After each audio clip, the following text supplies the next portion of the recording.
Hi everybody, this is Dana, and we're talking about prospecting still, and I want to talk about prospecting for gold, because those are the people that you really want to keep. Those are the people who do really well and they take off, and you might even find some who work as hard as you.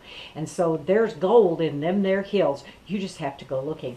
I'm reminded of the metaphor that I think about the 1848 gold rush, where mass quantity of people came going into those areas where they could find gold, and they really found them in three places. And if you think about this, it really does have to do with direct sales too. You're going to find your folks in three different places. First, some of them are right under your nose. Now, you may be too scared, too worried to not know what to say, and we talk about that a lot in our course, Cracking the Recruiting Code, but the reality is they're right under your nose. Maybe it's a sister-in-law you've never invited. Maybe it's a cousin that you thought you'd never even thought of, that this might be something.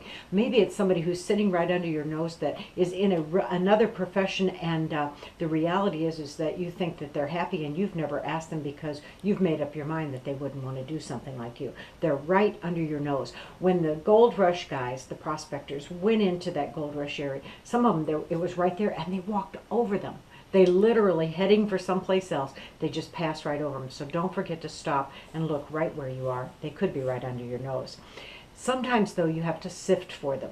And that's when I talk about sifting, it's like developing a relationship with people. You don't automatically just go, oh, you want to sell my product, but you have to have a relationship. This is really important when you think about social media and developing the relationships and working with people and getting to know people and letting people to go know you and your product, because that's the sifting that takes place, and some will fall through and some you will hold on to. And I think that's an important thing to remember, that that's an ongoing thing. Some people call it the recruiting pipeline. I like to see it as that sifting, that I'm really just holding on to people, and sometimes they'll fall through and sometimes they're going to be right there, and they're going to be then they'll be right under my nose.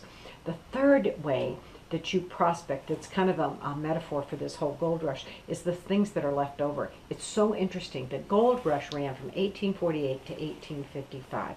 And if you think about it, there was this big rush of people at the thing, and they looked and they picked up some of the easy pickings, but there was a lot that was left over. And so others came in later and went behind them, and they looked at those who were left over. Now, who are the leftovers when you think of gold, prospecting for gold in a direct selling business? I truly believe that some of the leftovers are people who've tried a direct selling business and they weren't passionate about the product and it didn't work for them, and they're no longer in it. There are also people who might give you resistance, and they might say, oh no, I tried that and it really wasn't for me. And so it's worth kind of sifting, then going back to that sifting metaphor and saying, well, what didn't work for you? Was it because of the product? Was it that you didn't get the help that you needed?